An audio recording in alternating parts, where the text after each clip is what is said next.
கன்னியாகுமரி மாவட்டம் நாகர்கோவில் பார்வதிபுரத்தில் இருக்கக்கூடிய எம்ஜிஆர் சிலையின் கையை மர்ம நபர்கள் நள்ளிரவு உடைத்து சென்ற நிலையில் மர்ம நபர்களை கைது செய்ய கோரி மாவட்ட செயலாளர் தளவாய் சுந்தரம் முன்னிலையில் அதிமுகவினர் போராட்டத்தில் ஈடுபட்டு வருகின்றனர்.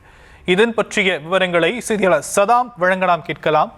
சதாம், என்ன நடந்தது?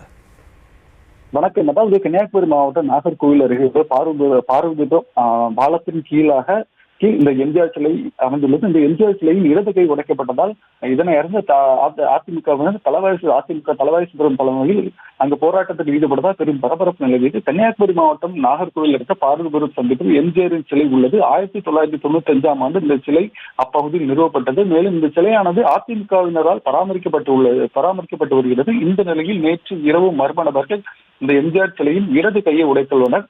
இன்று காலை சிலை உடைக்கப்பட்ட தகவல் அறிந்த கிழக்கு மாவட்ட அதிமுக செயலாளர் தளவாய் சுந்தரம் மற்றும் அதிமுக தொண்டர்கள் அந்த தொண்டர்கள் அப்பகுதியில் திரண்டனர். இதனை அறிந்த ஏஎஸ்பி லலித்குமார் சம்பவ இடத்திற்கு விரைந்து சென்று விசாரணை மேற்கொண்டதன் பேரில் அந்த பகுதியில் சுற்றியுள்ள சிசிடிவி கேமராக்களை ஆய்வு செய்து வருகின்றனர். மேலும் இந்த சிலை உடைத்த நபர்களை கைது செய்ய வேண்டும் என கூறி அதிமுகவினர் ஆர்ப்பாட்டத்தில் ஈடுபட்டதால் அங்கு பரபரப்பு ஏற்பட்டது. சம்பந்தப்பட்ட நபர்கள் உடனடியாக கைது செய்ய வேண்டும் என அதிமுகவினர் தற்போது கோரிக்கை விடுத்துள்ளனர்.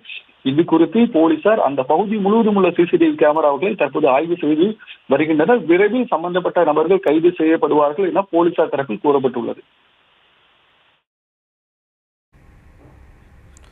தற்போதைய விவரங்களுக்கு நன்றி சதா.